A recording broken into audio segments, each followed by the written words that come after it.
আজকে যে যেটাই বলুক, এখানে গণতন্ত্র আছে বলেই ইন্টার পার্লামেন্টারি ইউনিয়নের এত বড় কনফারেন্স বাংলাদেশের রাজধানী ঢাকাকে তারা আইডিয়াল লোকেশন হিসাবে বেছে নিয়েছে।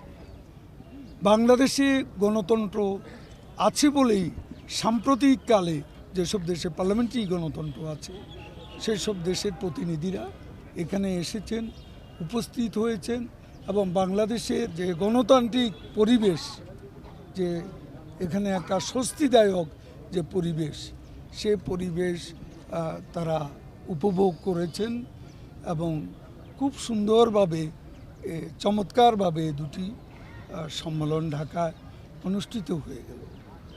এখন আপনি একটা নির্বাচনে অংশ নেননি, একটা বড় দল, আপনি অংশ নেননি, সেটা গণতন্ত্রের কী দোষ? আপনার জন্য কি গণতন্ত্রের ট্রেন থেমে থাকবে?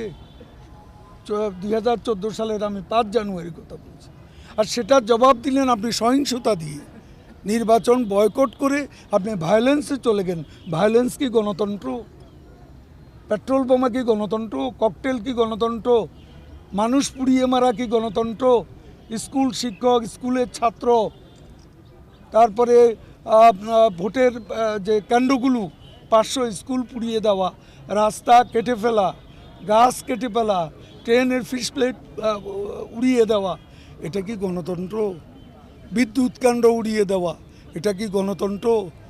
আজকে বাস কন্ডাক্টর, বাসের হেল্পার, বাসের ড্রাইভার, এই নিরীহ মানুষকে জীবন্ত পুড়িয়ে মারা, এটা কি গণতন্ত্র?